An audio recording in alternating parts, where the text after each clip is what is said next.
What is up, everybody, and welcome to this mid-month podcast. And honestly, I really am not too excited to finish this out, but I'm going to bring the guys in here and we're going to get started. Yeah, dude. Yeah, dude. Hey. Yeah, dude. Totally, dude. Hello. Dude, bro. Bro, dude. Hey, dude, you want to go to skateboards? Hey, skateboards, eh? We go to skateboards? All right. Skateboards. So, just to get this out of the way, two things. One, obviously, yes, this is the last podcast for the time being. Two, instead of January 1st, I'm going to be taking off as of January 15th because my dental work got pushed back. And instead of taking like an extra 15 days off from streaming, I'm going to continue streaming to the 15th of January and then take my break. As I don't feel like I would want to take 45 days off from streaming because that would ruin a lot of opportunities for me in the future. So yeah, let's just enjoy this while we have it. And like I said, I'm going to do a lot of thinking about how I want to proceed with the podcast going forward during the time off. But for now, let's talk about our joke games, our sexy game, and yeah, let's get down to it because we're pretty content bare this time. So it shouldn't be a long podcast, but we can make it a lot of fun if we try. All right, of course, better make it a lot of fun. It's the last podcast for 2021. Exactly. All right, so who wants to go first with the joke game? Don't all jump up at once. Yeah, I know. I'll go first. I'm gonna go first this time. I'm gonna say I never have one, so. Angry Dad.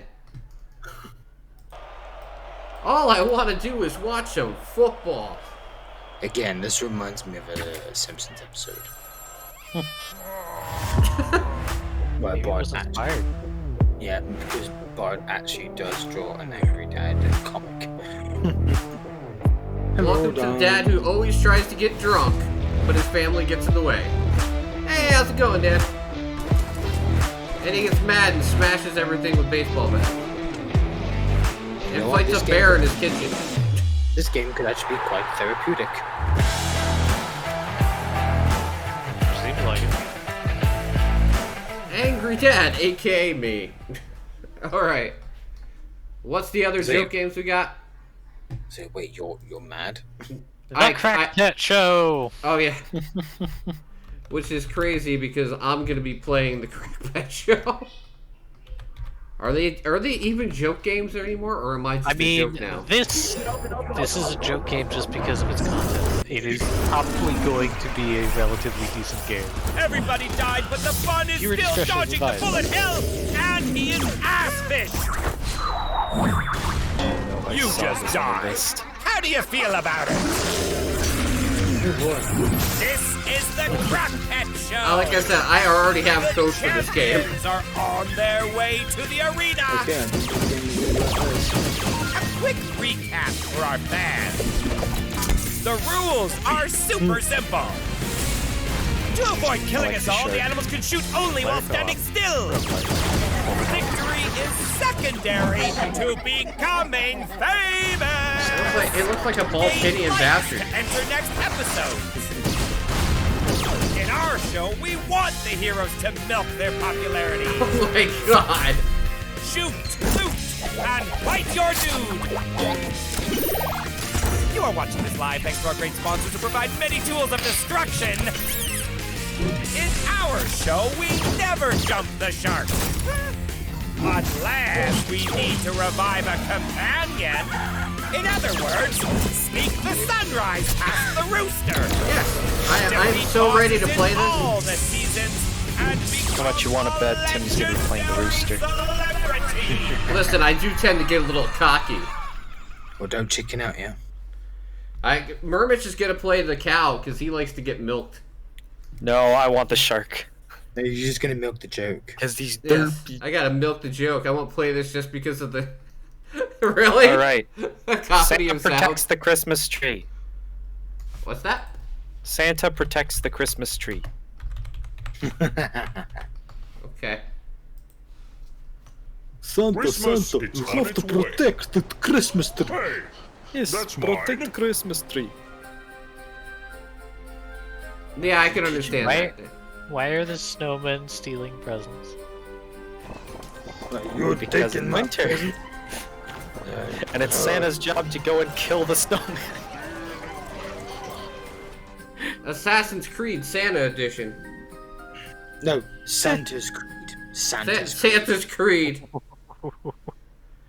Alright, and for once, I'm not going to show full nudity, but I have my sexy game this time. Okay. Wars and Roses. You ever wanted to play an FPS game, but with really hot chicks at the same time? We got the game for you, Wars and Roses. Oh, do they have this in VR? Not yet. No, but but it's coming soon, if you know what I mean. All right. Actually, I did find you a VR game though, Dan. We did. Yeah, I was gonna say I would actually suggest some stuff for you, Dan, but I'm not going to. I mean, look at she's trying to show you feet already. This game's a cock tease and a half. But no, I thought this was. You know what's funny is that this actually blurs the lines between being smut and an actual video game, unlike the other ones that were just like, here's an excuse to look at naked things. Naked Ethan Conley, thank you so much for the follow and welcome to the revolution. Hope you're having a great evening. Welcome. Welcome. All right, but Welcome. yeah, I figured at least this game is not completely porn. I do not like to mix my smut with my video games. Don't talk to Glav about that. You don't know what you're missing, Dan. Silver knows what you're missing, though, apparently. Isn't Subverse a good point of contention to that? I did not imply that I visit those kinds of games. You own Subverse. But Silver, you said that Dan doesn't know what he's missing. Subverse. Yes, Subverse, I know. Subverse has full like sex scenes in the game. Oh, yes. See? He likes to play his porn. Figured I could drop a follow for the trade too. Yeah. Alright, I kind of figured it was you, Ethan. Ethan's part of the Discord that I'm playing in a football league. Oh, fun. Alright, so let's talk about the games we've been playing this month, which I know that I'm like the only one who actually has been playing anything this month. Well, One. I know. playing stuff off PC, and I did play something that I played before, but since it got like a major update, this Foosball's the devil. Yeah, I know. Foosball's the devil. You don't know, Mama. You don't know. You the devil. You's the devil. You see, I wish I knew that reference. Waterboy.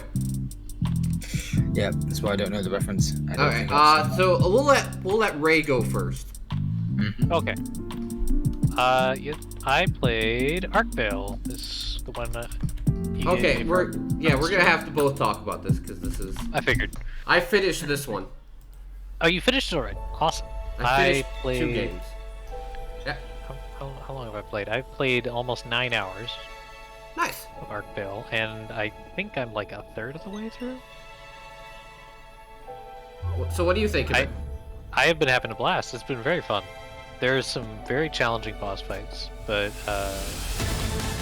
it's definitely like doable, which is nice. Like a lot of times you'll get some bullet hells where it's like, okay, this isn't for more casual gamers, but this works. Hey, I literally did not die until I got to the final boss, and then I died like 7 times. I lost a lot of gold on that last boss. Holy fuck. Because, like, it gives you a lot of stuff to prepare you, but when you get to the last area, ugh, it really tests you at that point. So I'm only trying to give you a warning. Make sure to upgrade your shit before you go there. Well, I'm constantly upgrading, so. But no, it's really, really fun. I don't know how I would describe it personally. Kind of like Zelda mixed with Enter the Gungeon. yeah, that'd be pretty. Enter the Gungeon would definitely be a good comparison. It's not a roguelike though. No, it is not. It is much more. It's RPG. Yeah, we could take that naughty word off there, Dan. It's not a roguelike. What do you give it for a grade? Because I give it like an 8. I'd give it an 8. It's definitely an 8. Yeah, it's damn good. Great. And it's not in early access, thank God. Yeah, it's... What I think I like is that despite the pixel graphics look good, but it's more like just making things simple to focus more on the gameplay, and I think it does really well. Yes, it does. And it has a good sense of humor as well. Some of the dialogue. Alright, so Murmitch, I know you've been playing a VR game. Yes. What have you been playing? Pipeline VR. Okay.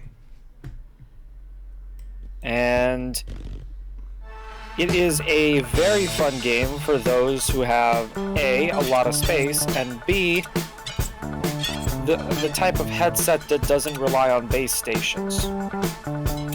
Because you gotta move around to do everything. Yeah, you have a set area that you move around freely in, that it shows a little guideline on the floor, and it's your goal to make sure that, like, you can reach all of the pipes and stuff as you're going. So the goal is basically not to drown, right? What? The goal is not to drown, right? Yes. The goal is to basically attach all of the green outputs basically to the red inputs. So basically the green pipes spit out water, the red pipes are what you tunnel them into. Yeah, and Dan, you did see this. This was one of the games he was looking forward to. So and Dan would absolutely love this game, as well as Silver, because of the fact that both of them are able to move around freely and, aren't restricted to any sort of weird issues where you try and reach to pick up a pipe, but since your back is turned to your, sensors, your hand just doesn't move, and then you try and move around to try and actually get the sensors to pick up your hand so you can hopefully grab up the pipe before it floods and you die. And I did die a few times. It is $9.34. Yes, it's only $10, and I'd say it's worth it at this point. That's great. Because $10 for this, like, I want to say, like, procedurally generated somewhat, because the levels seemingly are random each time you play them. So you can play like multiple of the same one in medium and get different locations where the inputs and outputs are on the wall. Yeah. So I was having a lot of fun with it. It's only the fact that I'm limited by the fact that my sensors aren't that good right now. Okay. But if I was able to play it with like an Oculus Quest or something like that, I would absolutely love it. Awesome. All right. What do you give it for a grade? Let's see. It's in early access, right? Nope. No? I'll give it a 7 anyway.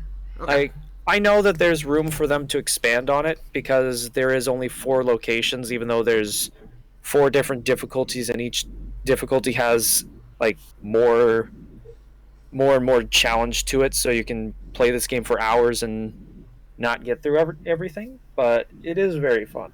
Nice. All right. My other game that I finished is Anvil.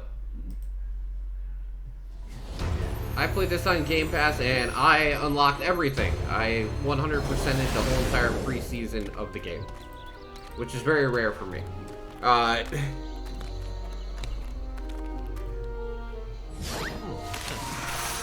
Funny thing about this game, though, is that it's mixed, and I think that's because people are playing in co-op. I did not play in co-op, so I have no experience with that, and it seems to be a big gripe a lot of people have. So my experience will vary from people that want to play co-op. Just put that out front. I really enjoyed the game. I like twin-stick shooters, so it was kind of a plus from the get-go. But it's cool. It's like it's a sci-fi game where you can unlock 8 different vault breakers, which are 8 different characters. Each with their own pluses and minuses, different speed and attack and weapons. And you travel to different planets and galaxies. And you basically go through anywhere between 5 and 7 different levels on each planet. And this is only the very beginning of early access, and there's 21 levels to start. It's 2 full-fledged planets, and then a third planet, which is basically just a boss rush. So you get to fight every boss that was in the first 2 planets when you go to the third. I would say if you're patient, it's worth getting now. If not, and you have Game Pass, try it out there first. It's not perfect, but for somebody like me who can play a game like this and overlook certain discrepancies because it's in early access and needs more time in the oven, then I think you won't be disappointed. It's just a matter of if you want it to be great right now, or you can see the fact that it will be great someday.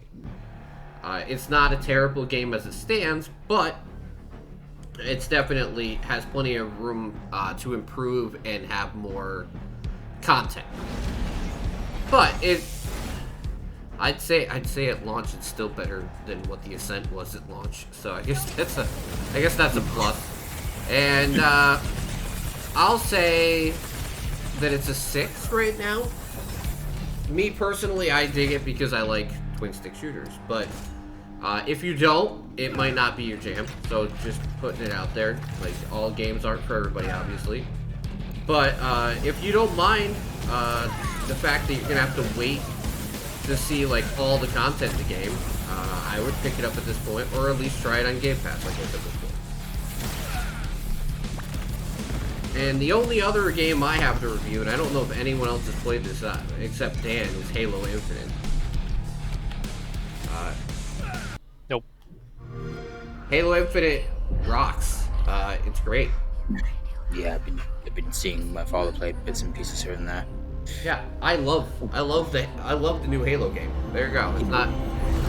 It feels like enough of the old Halo games with a little bit of modern sensibility and a little bit of open world. I know, like, people hate change, but the series had to evolve in some way at some point. It has enough of like the old school sensibility though about Halo that it doesn't feel foreign or something different. It still feels like a real Halo game. This wasn't the mission. So I have not played enough of it yet to finish it, so I won't give a grade or anything. But it from what I've played of it so far, it's been great. I guess that's as far as I can go with it. I've had a lot of fun. The weapons feel great. Combat feels good. The game looks pretty. It's a lot of fun playing around the open world and running shit over. Too bad missing that one staple feature that most Halo games are supposed to possess: co-op. I guarantee you that when it comes out, when the co-op does come out, I'll be playing it again. I feel like a lot of people will play it. I know, but it feels really like weird. It feels like no. I agree with that 100%. The fact that it doesn't have co-op at launch is terrible. But I will say that the way the game is structured, you could go at the game so many different ways that when you play it co-op with somebody, it's gonna feel like almost a completely different experience. So Makes sense. And does anyone else have any? Because I'm just gonna bring up some like preview grades, because these do not get graded fully because I haven't played enough to give them full grades. I've played a couple of games. Okay. Some of them on PC, some of them off. I played the demo of Coven. Now, what's weird about this is that there are 2 games named Coven. I'm speaking about the first-person shooter where you play as a condemned witch that comes back from the dead and gets revenge on the villagers that... There you go. I think I found the right one. Yes. And yes, hyper-violent indeed. You can basically chop up the enemies with your axe. Oh. An oven of witches. Here, get in my oven! Yes. Get in my oven so I can cook you up. But yeah, what do you think? Definitely got that retro style going for it. I like the combat, but it definitely does need some work with the hit detection. Thankfully, it was just the demo, so it's got a ways to come. Yeah, I like the weapons that you can use so far that I've acquired. I like the fact that the pistols that you get, they're supposed to be like flintlocks, but they're more like rapid fire pistols. I'm like, wow, okay. Well, I dig that first of all, and let's see. There is something involving mana. In order to replenish that, you basically either pick up vials of mana or you eat the corpses of your fallen foes because you're undead. So there you go. I like the level design that I've experienced so far. Very definitely got that whole gloomy 1800s aspect going for it, or should I say 19th century or something like that. Whenever the witch trials were going on. See, we need to have a Father Forgive Me / Coven crossover game. Yeah, where it's PvP. He'll play as the dead one. I'll play as the father trying to kill all the. I will eat your soul. That game was actually great the other day. I mean, I didn't even write it down, but I will say this: like, Father Forgive Me. If you like a game like that, Silver's got to play that fucking game. Yeah, Forgive Me, Father. Yeah. Yeah. Sorry. I know what game we talk about. Yeah. Yeah, I actually ended up playing like a whole run of it during the marathon stream the other day. Oh, nice. It was actually a lot of fun. I apologize for not being present. Why? Sleep schedule. No, I'm just saying, like, why are you apologizing? You were literally starting as I was literally getting into bed. I was like, fuck. The timing. So bad. Alright. Oh, well. Alright, so on PC, do you have anything else? Yes. Okay. I've been revisiting a game called Venetica. Venetica.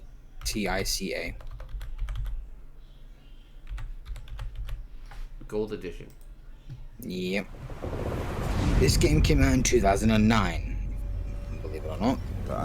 But of course, it has its minor issues with some hit detection. The combat is a little finicky, but once you play it long enough, you get used to it. So from what I remember, I've been playing the game. I've managed to reach Venice once again. The quests that you encounter do need a bit of the eternal rules forbid anyone from becoming the final guide if they have children of their own. You will need to go looking for certain locations and certain people because there is very little hand-holding in this game. No! Well, that's good. I appreciate no hand-holding. You have powers that you do not do need to pay attention to your environment, and it's especially when you reach Venice, it's not really safe to go out at night because you can be constantly attacked by rogues or bandits of the like.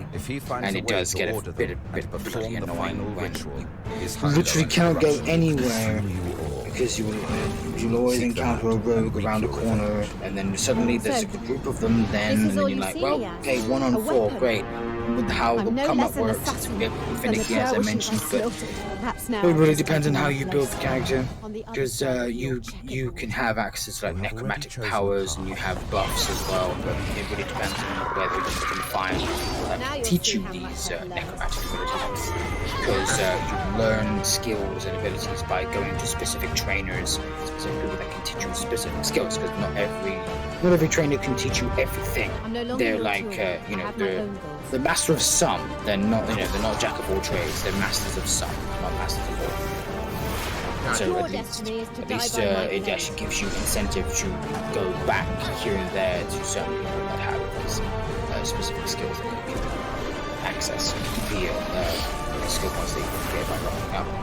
And there's also various kinds of weapons. I think there's like 4 or 5 kinds of weapons. There's the sword, the moonblade, the spear, and hammer.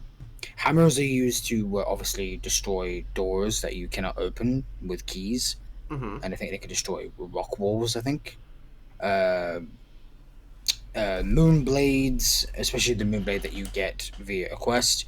That's the only weapon that can defeat the undead until you start getting access to other weapons of the various kind that can do the same thing.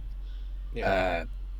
You can defend with swords if you have access to the skill. Hammers, in my opinion, sure, they do a lot of damage, but they're kind of useless in combat because of how slow they swing. And the range just looks awkward. It's funny how it works, but yeah, I will say the voice acting is not that bad, but the lip syncing is kind of off. I mean, the graphics aren't that great. After all, it is a 12-year-old game, but it's good for what year it was made in. But yeah, after playing the game for quite some time, I mean, like years ago, I did play it to like, I think I managed to reach the halfway point or something because I remember beating the 2 of the 4 Archons you have to fight before you can get to the final boss. Yeah. I probably rated it like a 6 or a 7, maybe a 6. Yeah, Okay. I'd go with a 6. Considering it's rough around the edges, and I'd only say recommend playing this game if you don't mind the classic, more clunky kind of RPGs. But Yeah. at least once you reach Venice, you have more freedom to go wherever you please.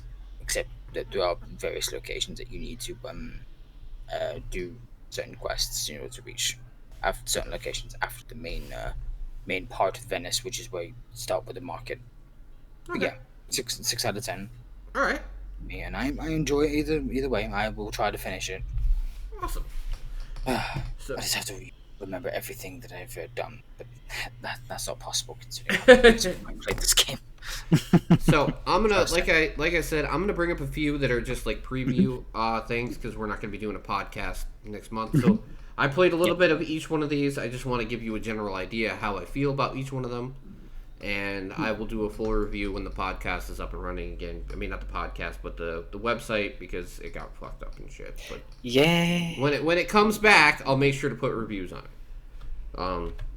And it should be done like by the Soon. end of by the end of the year. Cool. Yep. Okay, Castle on the Coast is one. If you like old school 3D platforming games, then this game's for you. If you don't, you're probably not gonna like this game. Welcome to the But, castle okay. on the coast. Take a kid's game and then just throw in a little bit of like LSD, and that's what this game is.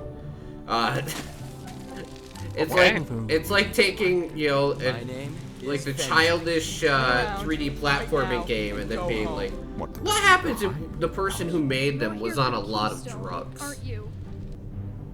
Because it has all of like the tropes of a old school like 3D platforming game, and then just all of the weirdness they could possibly throw at it at the same time. You play as a giant giraffe. George the giraffe. Seems like it's playful. It's very playful. Look at the shit you have to do in this game, and then tell me why. Yeah, tell me why I said it's a little bit of LSD. Yeah, that color scheme. My word. I'm gonna be honest, it kind of reminds me of Psychonaut. Yeah. It does have that type of like heart and wackiness to it. I've only played a couple hours of it so far. It actually is really cool though. Like it does give you like Spyro vibes. Not so much Crash Bandicoot, but like more like Spyro and Ukulele and stuff like that. And the amount of things that you ride on and drive in the game is excessive, but in the best way possible. So, no review, but I'll say it's a pretty cool game, actually. So far from what I've played of it so far, at least. Okay. I think that's the way that most people look at that game. Witchwood. Okay. I don't know, you tell me. I played a bit of this. This game is incredibly, it requires a lot of reading, which is okay. It's a very slow build. It's actually more of an investigation game than anything. And it does have RPG elements, but not through the normal means that people are used to. You know, it's not a combat RPG. It's like a crafting RPG. Where you literally craft spells to beat people. But then, like, you power up by crafting things in general. So it's a legit crafting RPG. It's very cool. It's based in like gothic fables and fairy tales. So it does have a lot of like connections to things that you will go like, I know what they're talking about. But yeah, I've only played an hour and 45 minutes of this so far, and I don't know if I love it, but I definitely don't hate it. Like I said, some games just aren't for me, but it is a very cool concept because there's almost zero combat in the game. Almost. But whenever you do run into combat, it's always spells that you have to use. So, you're always trying to craft better and better spells to make it so if you get in a bad situation, you can get yourself out. Yet again, not a terrible game, and I will make sure to finish it and review it when I have more time, since, you know, I am going to have more time coming up. I will make sure to finish it. Okay, here's one that I can actually recommend to people, even though I haven't played a ton of it. It's, I haven't played a ton, but I've played enough to know that I can recommend it, is Lens Island. I talked about this on the podcast, the mid-month one for November. And I finally did get key for it, and I have to say this is like, it's like Valheim, obviously, which is going to be the first thing that people compare everything to like this now. But it has a little bit more emphasis on dungeon crawling than it does building, at least currently. Because this is an early access game. But yeah, it's actually really fun. The building system is very basic. So unlike Valheim, where I suffered trying to just build a roof, this game it's like snap, snap, you got a roof on. I kind of appreciated that. I'm guessing it doesn't have a structural integrity type thing? No. That's why. Yeah. But yeah, it's really cool. You can craft your own weapons, you can create everything like you would in Valheim. There's gambling, there's events you can do. There's like town events you can do, almost like Stardew Valley-esque type stuff. You can make friends in the town while going back and forth and building your stuff, because you're not on the island by yourself. That's kind of a nice head start, but you're basically trying to build your stuff up, and then you go into dungeons and find more stuff, get more money, build up your house. You go that route with it, because you'll find things that are worth incredible amounts of money, and then be able to go back and buy better and better and better things. So, it's got a nice flow to it, very pretty game, runs really good, was a lot of fun, and like I said, it has more of an emphasis on combat than Valheim currently does. So, that one I can recommend. Okay, Grow, Song of the Evertree. Okay, I'm still gonna stream this game one day because I kind of have to anyway. But I will say that after playing Dylan Pocket Planet, the similarities between this game and Dylan are extremely close in the way that they play.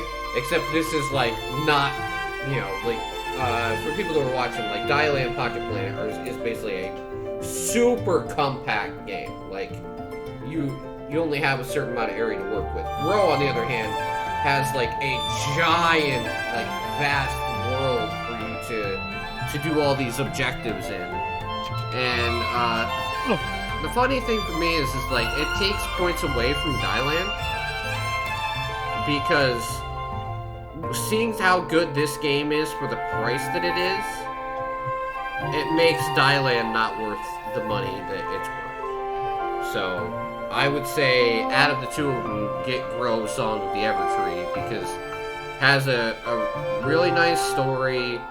Everything's really pretty and put together well, and there's more freedom of choice. You're not so contained like you are in Pocket Planet. And at least they know how to post a release date, unlike the other one that I got in trouble for playing 2 days early. For people that don't know, I ended up playing Thailand Pocket Planet during a stream a few days ago.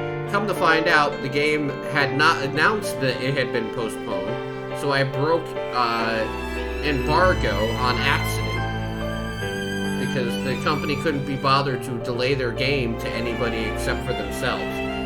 Very strange, but yeah, I was not thrilled by that. And yeah, I think this game would better suit you if you like that genre.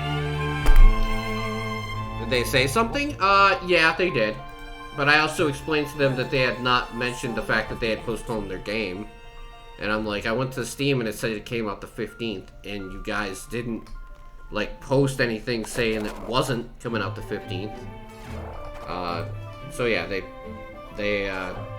they never said anything. They never really gave me shit about it. They said, okay, that's our bad, because they said it was coming out the 8th. They never delayed it. They just didn't release it. A sandbox adventure game where you can grow your own worlds. Last one is Recipe for Disaster, which I played with my daughter for a bit. Because my daughter's the one who's good at these type of games, and I am not. And she loves any game that involves building restaurants. So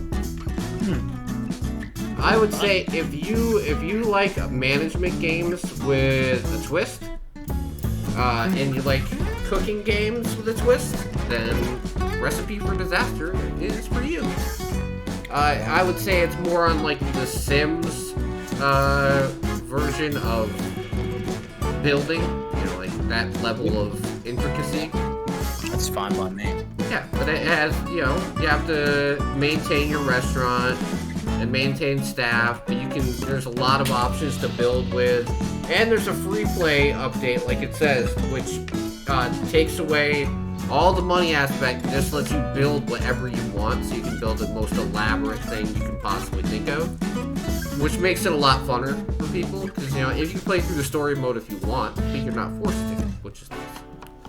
And according to my daughter, it's great.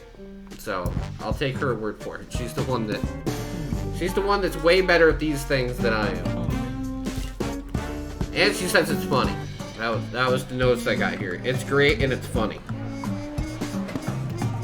It certainly looks funny. Yeah.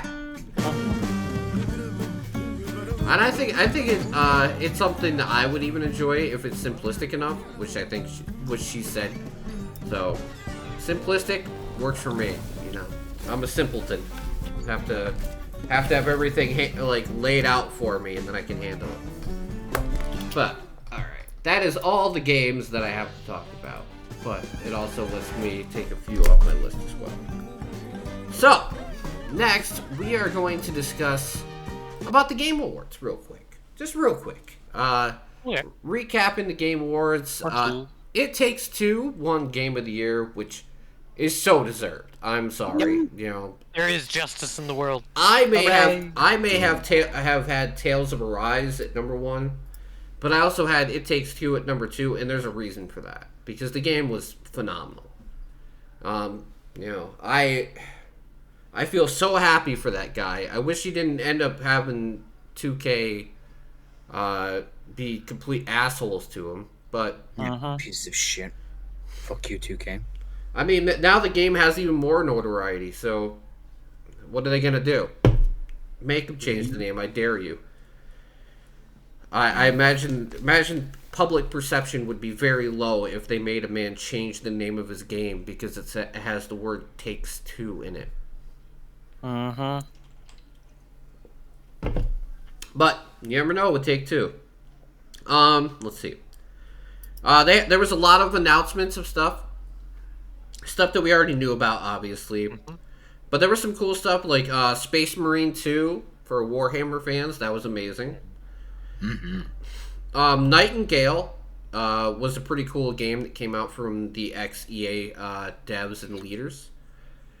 Because they don't work at EA anymore, so it's obviously got to be better than when they worked there. We got an announcement of Persona 4 Ultramax, which, Persona fans rejoice. We're one step closer to 5.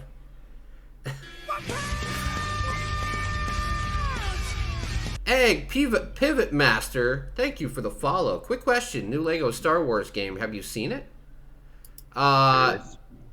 You mean the one that's coming out in spring of 2022? Because if so, yes, I have. That too? Yeah, because isn't that the one that's going to be like the complete edition and cover the whole saga? I think so.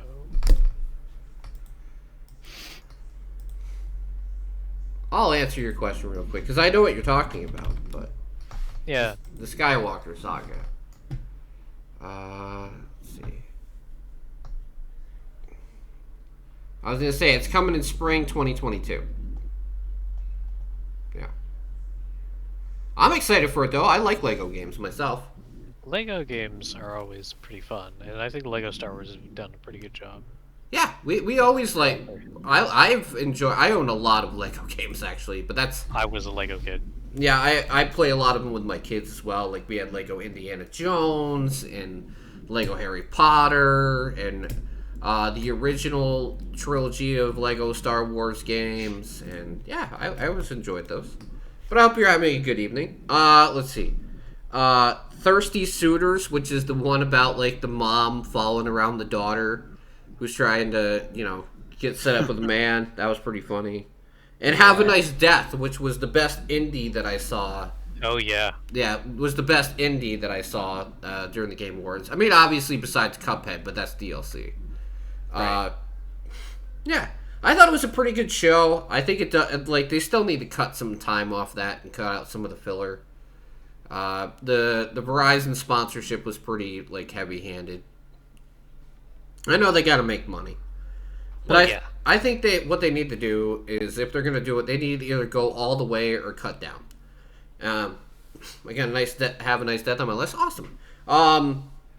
They either need to go a little bit longer and actually give people time for their awards, or they need to cut it down if they're not going to give people time for their awards. Because the Game of the Year, and he's like, I have to hurry up. I'm like, fucking why? We sat through 15 minutes of Imagine Dragons singing Hades music. We could have listened to you instead, I promise. I don't mind the fact they have musical guests, but sometimes they're just so obscure. Like Sting. Who the fuck was you know what I want to see at the Game Awards? I want to see fucking Sting. And it was based on the Arcane TV show. It wasn't even based on a video game. Yeah, and that was all kind of awkward. Yeah. Arcane's been getting a lot of attention though, so it does. Yeah, I know. I do get that. Audiences. I do get that, but I'm just saying, it had very little to do with actual gaming. So it's a show based on a game franchise, so yeah. They're bending rules, but hey. I mean, look, they did the trailer for the new Sonic the Hedgehog movie. True. I was happy about it, but I still don't think it's really the place for it. I'm happy they finally revealed Sonic Frontiers. Senua's Sacrifice 2, Hellblade looks fucking great. Oh yeah, that looked very good. Yeah. Indeed.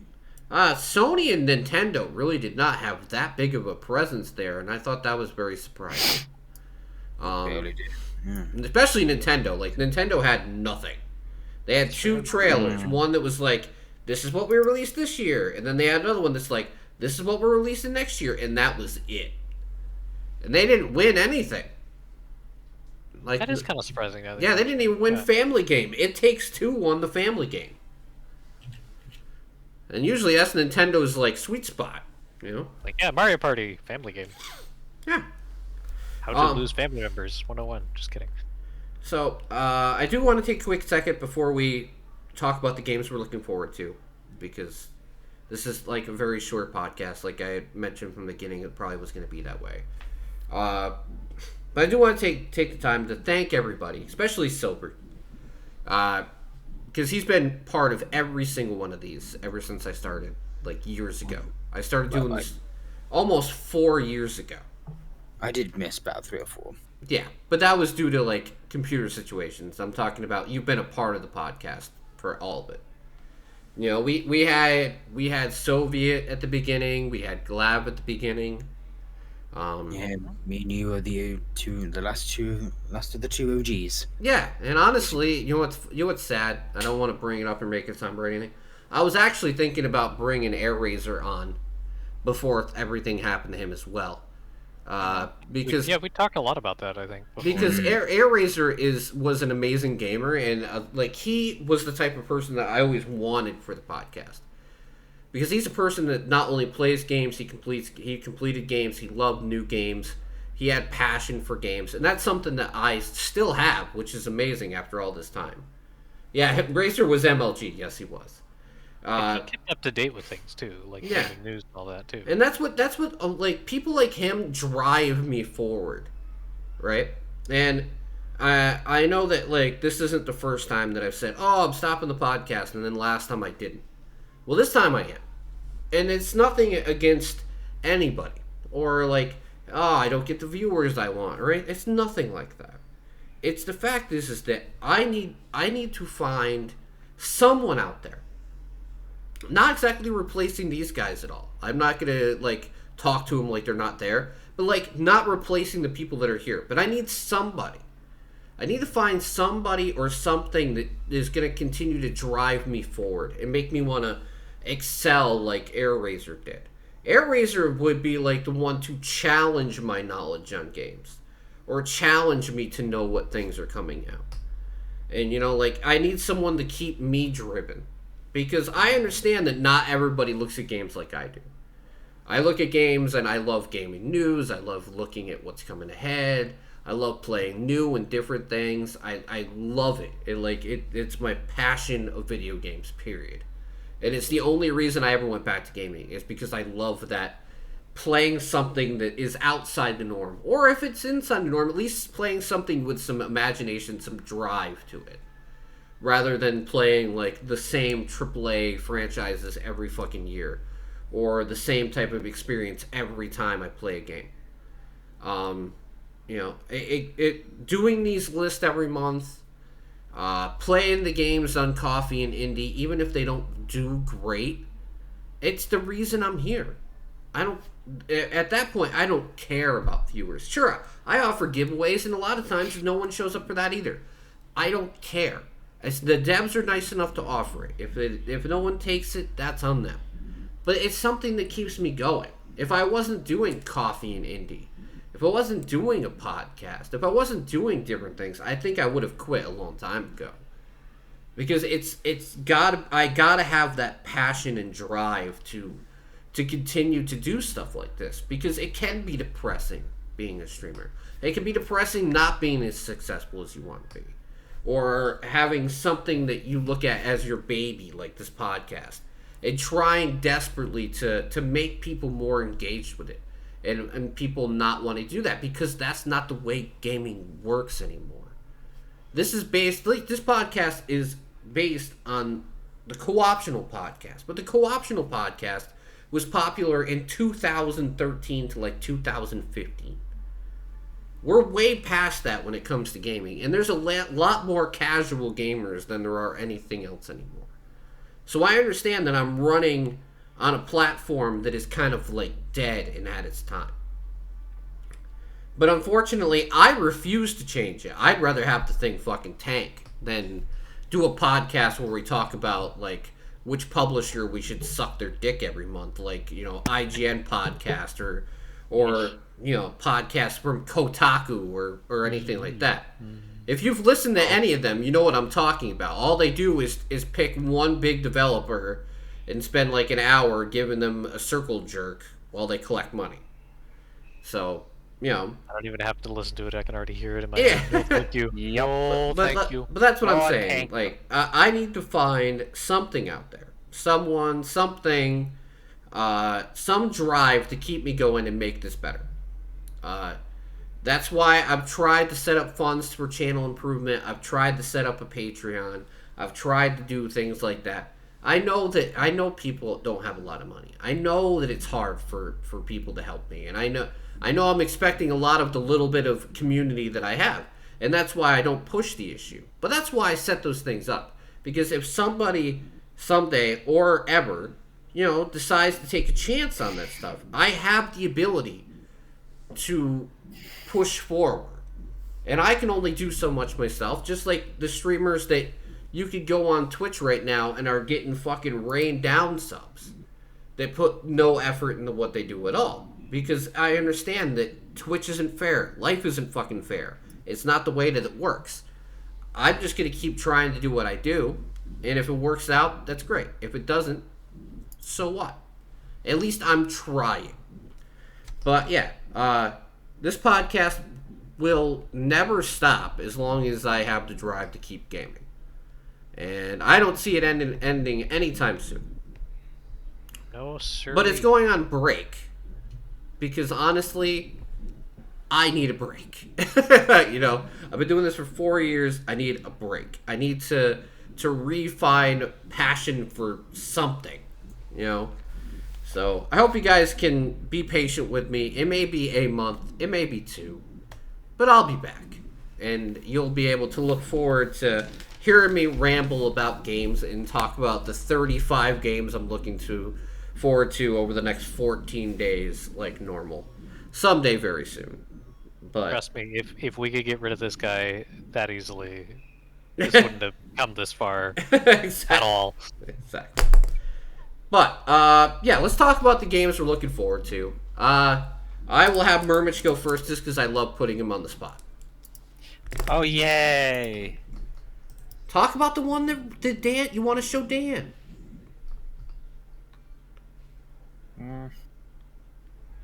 As he thinks, wait, no, but I had an order. I do have an order. That's the thing. Then do I it. always have an order. So the first thing on my list, and I will get to the VR one later, is Super Meat Boy Forever. Be no longer Epic exclusive. Huzzah! Yes. Huzzah! It's on Steam now. Alright, so Murmitch is gonna 100% this game, right? As if. I beat the first one. It took me forever. Here's the thing. I'm not good at that style of game. I'd love to see Murmitch play Celeste, honestly. Oh, you Celeste would isn't get that bad, lots though. of rage. Celeste isn't actually that bad, though. Celeste VR. I've played Celeste. It's not that bad. How would you even Celeste VR? Like, would it be first That person? doesn't seem like it would be possible. Put on headset, vomit. That'd be Celeste my VR. word.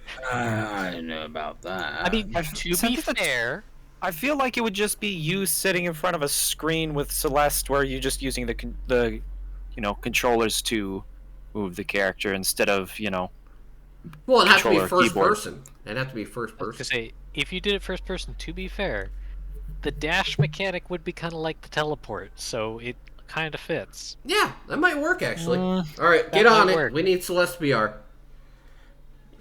All right. Okay, but yeah, Super In any Meat Boy case- Forever. It took forever to come out. Yep. But I'm very happy it did. And I actually haven't had a chance to play it yet, but I love the first one, so maybe now I will. All right, Silver, you're next. Alright. FNAF Security Breach. Is the franchise that never ends, so it goes on. Just and type on, in my Security friend. Breach, it will show up. All that. There. There you go. Hey, at least it's different. Ladies and gentlemen, At least it's different. Then again, so it was FNAF VR. Freddie and Right. the gang Or, are pretty tired, but they'll whatever be it's back called. again next week after a few days of scheduled Security game Breach. events. Nope, the other one. No. The one before this. That was like the Freddy Fazbear's Mega Pizza the Place is now closed. Nope, the VR number game. 4? Nighttime No, protocols. there was a one after that.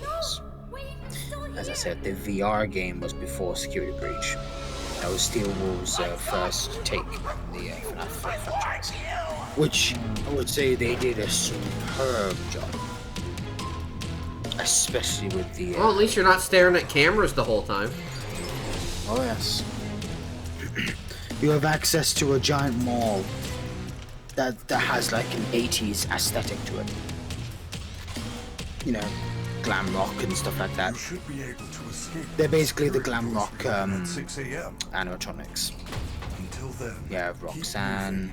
and try not to draw attention to yourself. I forgot the There is fucking... an Nightmare Monty. Fuel, the game. help you find it. Monty, the alligator, Freddy, the Fazbear, and Glamrock Chica. The trailer. Because you can't go. Well, actually, fun fact, she was not in security. This location. Yeah. Oh, nice. Please make your way to the front of the building. Well, I'm very excited to make it so my daughter has nightmares for the next year. I'll make sure to get it for her. This way, if you don't like being chased, you would not want to. Oh, make Jess play it. Oh, that's good. She would shit herself and she would hate you forever. Probably. Because remember how Thanks for we the game. You haven't played it and it looks interesting. Thank you. I hope you enjoy it, Aussie. Remember how we scared the crap out of her? Yes, I will never forget this game. Yes, because that clip is forever immortalized. All right, your turn, Ray. All right. I didn't find much. There is Starry Night though. That's KNIT. No, Dan, that's not a VR game. Starry Night? No. Yes. Starting with 2 R's. Starry Night. No, but there is a FNAF. Starry Night, not Starry Night. Yeah. Oh wow, it's a water painting.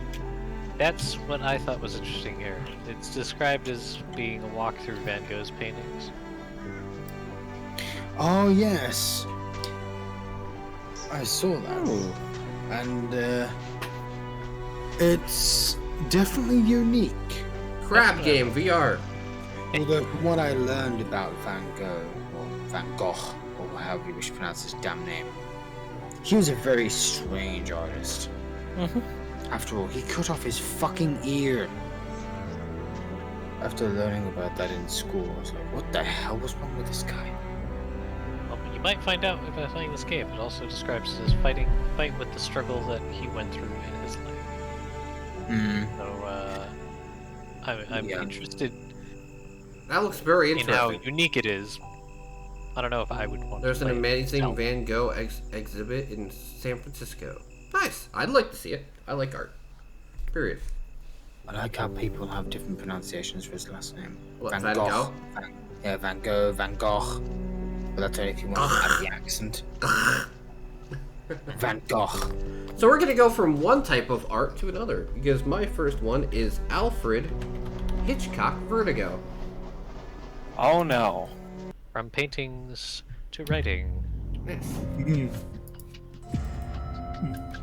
He claims it's his fault that I his want to play daughter this. I and really her do. mother are There aren't any birth records connecting you to a daughter. driving when their car went off a cliff. Can't get out of bed because of Because I love vertigo. Hitchcock. I've never seen such an intense case of vertigo before. A pleasure meeting you, Ed. I'm Dr. Lomas. Doctor in what exactly? Doctor? I'll give you free reign over my memories, my trauma, my room, my troubles. You got 1 hour. Is that a series? Because everyone treats me like I'm crazy? Dr. Lomas, it's Sheriff Reyes. Is Ed under investigation? Is he the suspect of a crime? What do you want to know? What do you want to tell me? Madness. Does she exist? Tick tock, Doctor.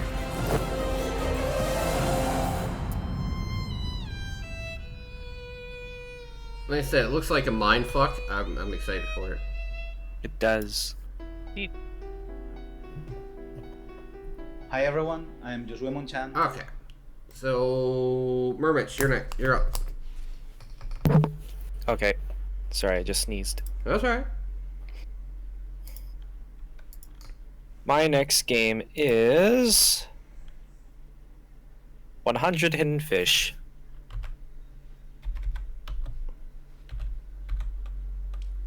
Was that 100 Hidden Fish? Yes. Okay. The sequel to 100 Hidden Frogs, 100 Hidden Cats. Yep. 100 Hidden Dogs, 100 Hidden Eternals, 100 Hidden Snails. And I was there for the first one. Mentioned. And I was there for the first one with 100 Hidden Snails, and now he's made 100 Hidden Fish. So, is the goal 100 hidden games? Probably. Yeah, I was gonna say. I'll say, damn, that's quite the goal. An object game set in the sea. Yep, but this guy has been producing a ton of these things. I used to buy books with this type of stuff. Yeah, Like- 100 hidden dicks. Like, I fully expect him to like make like a whole like pack where he just sells all of them in one go eventually. Hidden hentai games. Yay. They're not exactly hidden. They're on the Steam upcoming page. True. Coming, yes. They're also not hidden in the screenshots or the videos of the game. True, Tim. Yeah, true. What's next? Would that be me? Yes. Don't all jump up at once. Right. Wizardry of the Five Audios.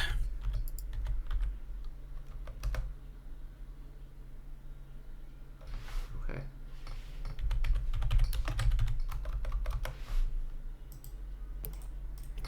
Wizardry. I got it. As in, I got it.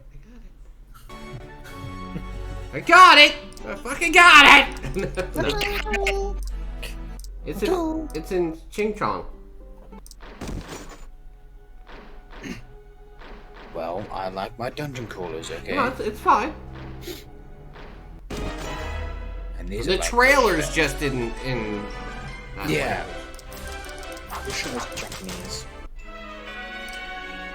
It sounds like the guy just bitch slapped that character. That's so great. Click, smack, smack, smack. I'm gonna kick your ass with clicks. Because listen, it finds the character and he's like. Congratulations, you won. Yeah, see what?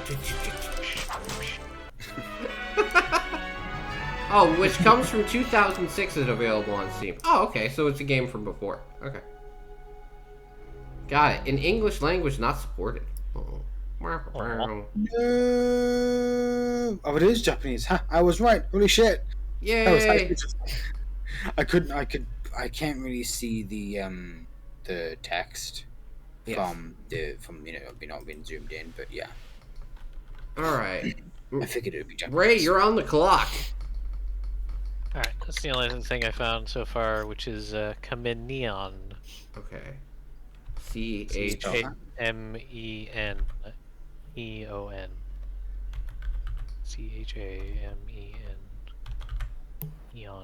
Okay, there you go.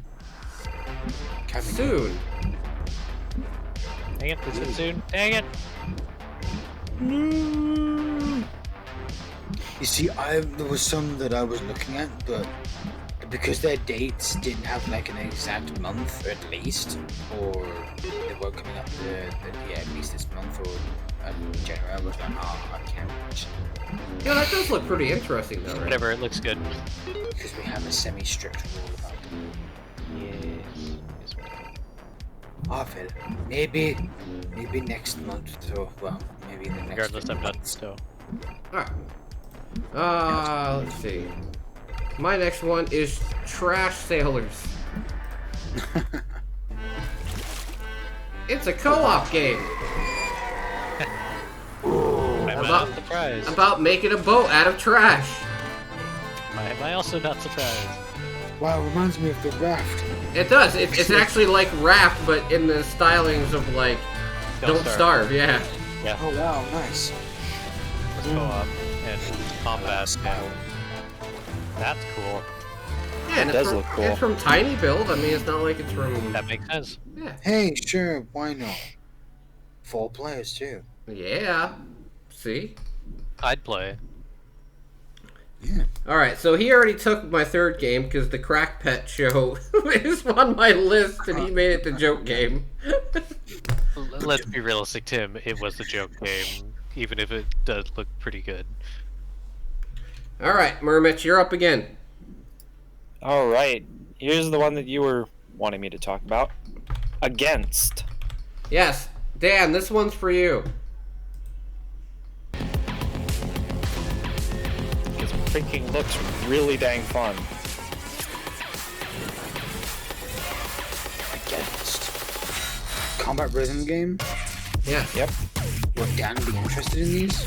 Well, he's been playing Beat Saber. Yeah, I was gonna say. You played Beat Saber? Damn, dude.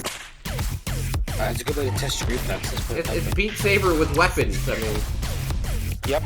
But I mean, I've played some VR games that definitely freaking test your reflexes. Yeah. I figured me and Murmitch both figured you'd like this. I'm gonna take a look. And you just get the freaking slice of dice and shoot your way through everything. It reminds me of that other game that's extremely similar to this. Except you don't fight fucking airplanes. Or monstrosities like that. Nah, that one is just shooting people in time with the music. And it comes out tomorrow. Yep.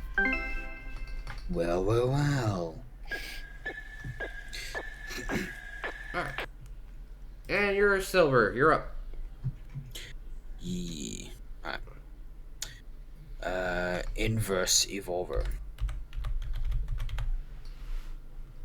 You see, I don't mind VR games that require you to move. What I don't like is looking down a long fucking drop, because that makes me feel extremely uncomfortable. So it's a side-scrolling game with portals. Mm-hmm. Yep. Probably gonna get pistol whipped tomorrow? Nice. Well, if you want something with a bit more... what's the... How about Gorn? You gotta get Gorn. Oh, Gorn is absolutely fun. Chaotic, but fun. Like, when they released the last update, the last level, man, that fucking arena is so hard. Hey, I gotta say, this game doesn't look that bad, Silver. Right? And it's only like $4.19. Early access. Dr. X sees control of the cyborgs. Oh, gee, I wonder what that story sounds like. Very That's funny. Insert heavy footsteps here. You don't have any more, right? No. Okay. I've got one more. Okay. I am gonna show off. How about Simple Planes VR?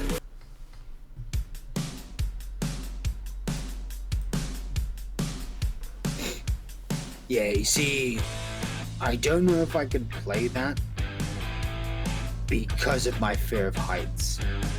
Like, there's this one thing that I would. I just like the fact you can do like B-52 bombers and everything. That's crazy. Well, here's the thing, Silver. There's a difference between being outside on a ledge and being in something that you can pilot. Yeah, but I don't get motion sick, which is a great thing for me. It's not my head that is affected by heights. It's actually my legs. Hey, look, you can jump out of the plane. See that? This is why I play VR sitting down most of the time. Because the games that I play require me to look down at cliffs, and I fucking hate looking down at cliffs. No, I thought that looked pretty good. It looks like casual, like VR sim rather than... It's more of like a sandbox game where you just get a whole bunch of vehicles you can drive around at your own leisure. I'll probably get one or two casual games, but not very many, because I want legitimate experiences, legitimate games with VR. I don't just want, like 10 minute shit, anything like that.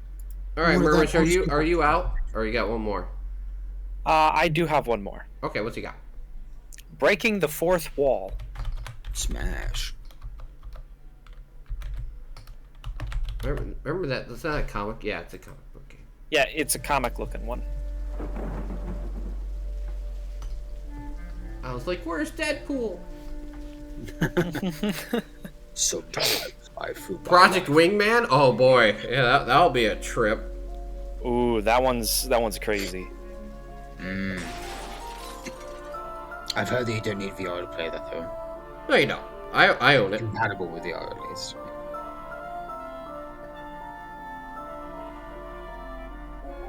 I was gonna say, I played it before. Mm-hmm.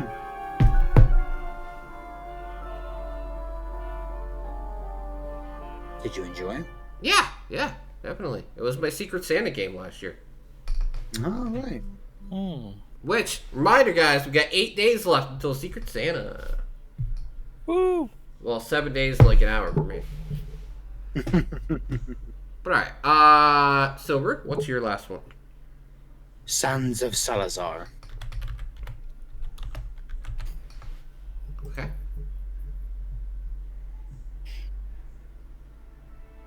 January 3rd, 2022. Oh, 2020? What? No, okay, so that was the early access release. Oh, okay, so it's coming out. Full release tomorrow. I'm waiting until last day to buy. Well, yeah, I would. The Steam sale is on the 23rd, I think. Or the 21st. I'm not sure which exactly day it is.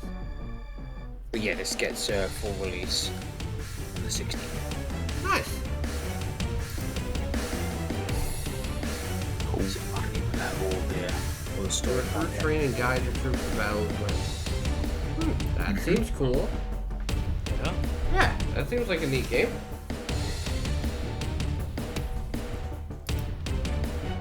I thought, why not? Because I picked it up while it was on sale. That's some time ago. Can't remember when, but yeah, it's been at least a year. At least I didn't get it until they added English to the game. Well, yeah, that'd be helpful. Yeah, because the game was pretty much, or the UI was all in Chinese until they added full English translation for the UI and the dialogue. I was like, okay, great, now I can actually play it. Well, I mean, I couldn't play it before, but I was like, yeah, well, you can't read Mandarin, so... Yeah. Alright, my next one is Skyfleet, which is an action RTS game. Kind of like Guns of Icarus, but, you know... Top down? Yeah, top down. Because you literally blow up the enemies and use it as resources to build up your base, and then you go and attack enemy bases. With co-op multiplayer, which has gotta be fun, actually. But yeah, I thought it was pretty cool. I like the idea of, you know, resources and building up your bases in the sky like that. It's just a different, you know, different take on the same genre, but it's different enough where I feel like it deserves a wee bit of attention. Yeah. Yeah, and at least our little airships ain't slow as fuck. Exactly. Or hard to control. Exactly. Oh, all right. Boy. Am I the only one left with any games? Yes. Okay. Probably. Thankfully, this time I do not have a shit ton to go through. I've got very few left. Here's one I'll be doing for a coffee and indie probably either this weekend or early next week because I got 2 copies of it, one to give away. And it is Aspire Inna's Tale, which is like a puzzle platforming game, but has a really cool art style and seems like a blast. So I thought I'd give it a try.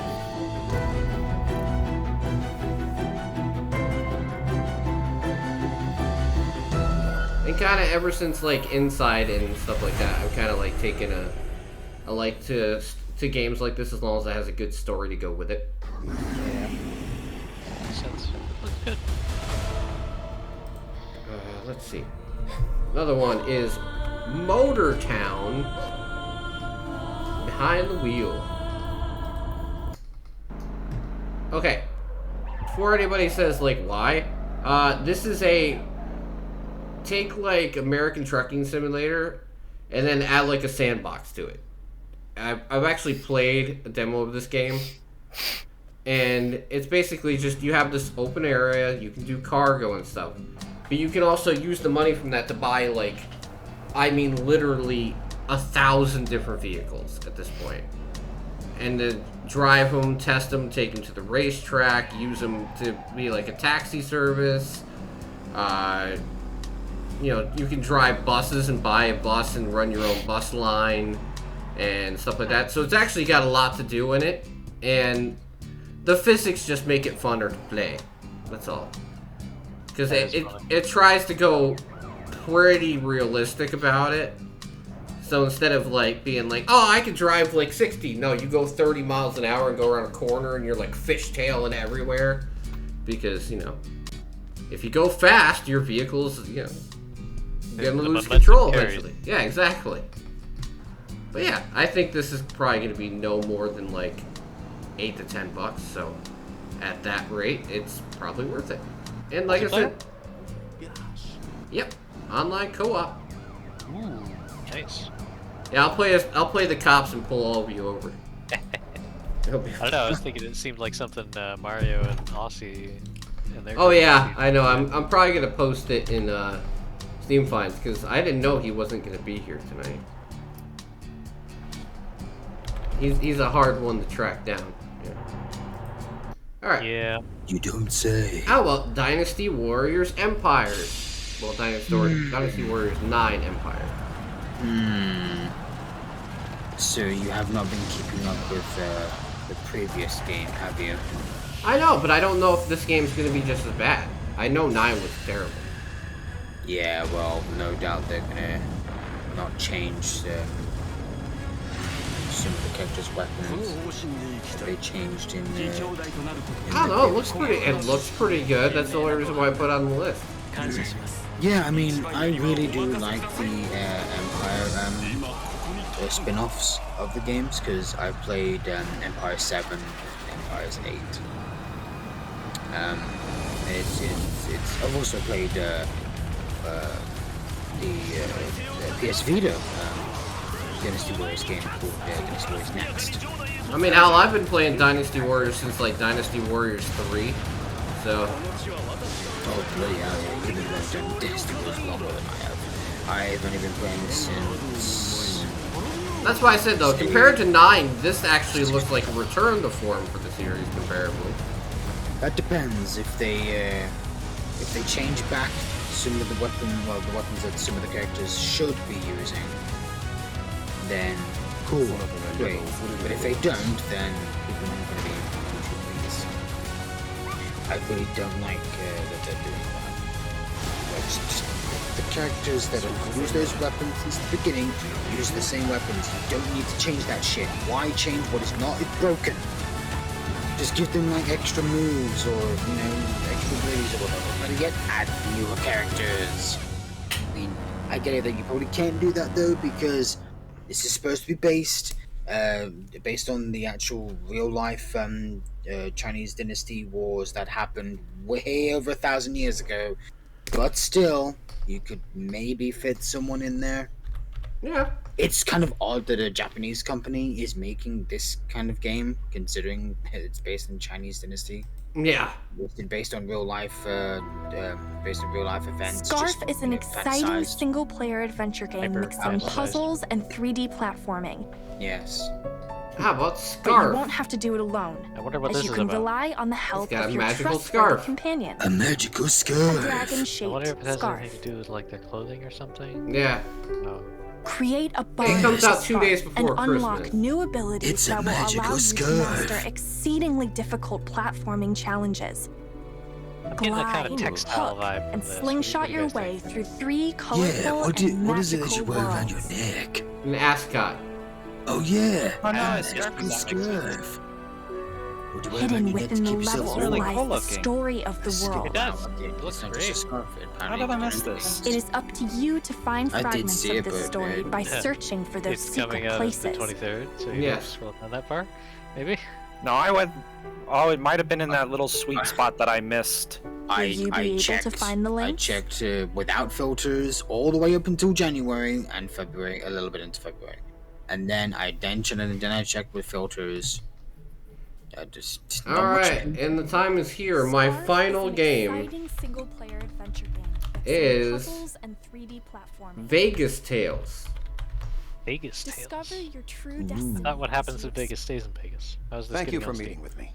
And it's an FMV game. Bellflower Casino Right, Resort. you I hope know to find nothing. someone.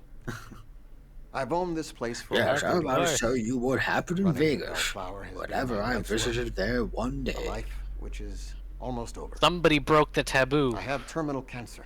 Dun dun dun. Fighting it for I have years. terminal cancer. My time is coming to an end. I've already come to terms. So what this game is about? It leaves me with a problem. Never found time to start a family. Vegas Tales. You're Vegas Tales. This hotel is all I You're have. trying to find someone to run the company since the guy is going to die of cancer. I need you to And help you me have, decide and you're in charge of investigating all the people that he puts in front of you to find out the secrets of their past and like Unfortunately, whether they'll be good at it or I not. don't know any of them very Yeah, well. whether they be worthier to I've invited them all inherit. here for the Or if they're weekend just going under to the run it guise into the ground. that you want to do an or if interview they're psychopaths and want to for kill a book people. that you're writing about the hotel. Of course. Gotta have that They're being paid a healthy tense stipend drama. for that time, so you'll likely find them willing to answer any questions you may have. And really, guys, don't ask Dan what I happened want in you to Vegas. learn What happened in everything you Vegas can stays in about Vegas. them. He won't say And anything. report back to me. Like they thought I killed my foster parents was what is one of the screenshots. So I was like, it's one of those games. Oh, they thought, huh? Or have you ever tried sleeping in a coffin? No, no. I see the candidates are fantastic. Or Todd said he'd marry me if I hit my target weight. The fuck? I've gotten in my share of trouble. I'm no angel. Like, I'm waiting for the porn to break out. Sure, like that. got your share. And it comes. Sure, I would just write off every single one of these. And it comes up. It comes out on Christmas Eve. Yeah, you've got your share of trouble. After all, you came to Vegas. Nothing good ever happens there. Casting Couch, the game. Yeah, if you're a fan of old Disney shows, you will recognize this guy because I think he was on what is it? He was on Zack and Cody, whatever show that was on Disney Channel when my kids were younger. Like The Sweet Life of Zack and Cody. He was like one of the actors on the show, and that's the only reason why I recognize this game at all. Yeah. He was? I don't remember him, and I did watch Well, you have to remember, he's like 10 years older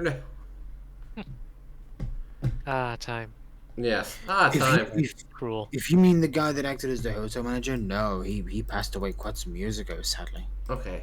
He was a great actor, though. Just so I can figure out what I'm... Oh, yeah, he was in Star Trek. Never mind. Yeah, I was going to say, the guy that you would think... Yeah, he was the guy who was Tuvok. He was in Spaceballs. Spaceballs. And he was in Star Trek Generations. Okay. And Voyager. Okay. Meatballs. Yeah, see? Vegas Tales, a video game. As Mr. Dav. iCarly. That's what he was. He was Principal Franklin in iCarly. I never watched them. I was wondering. I knew it was some kid show that I had seen him on. It was iCarly. That's it. How about penis? What is wrong with people? I know. I saw the name of the show, Tim. I have eyes. It's Pen 15. Like Dan said, it's just Pen 15. Right, what's wrong? But it looks like it's stylized. Exactly. Oh, never mind. I can't play the game. This guy was in The Last of Us Part 2. Ooh, what was it? Stop. Additional voices. Yeah, he was additional voices. He was the sound of, no, don't kill me. Who gives a complaint?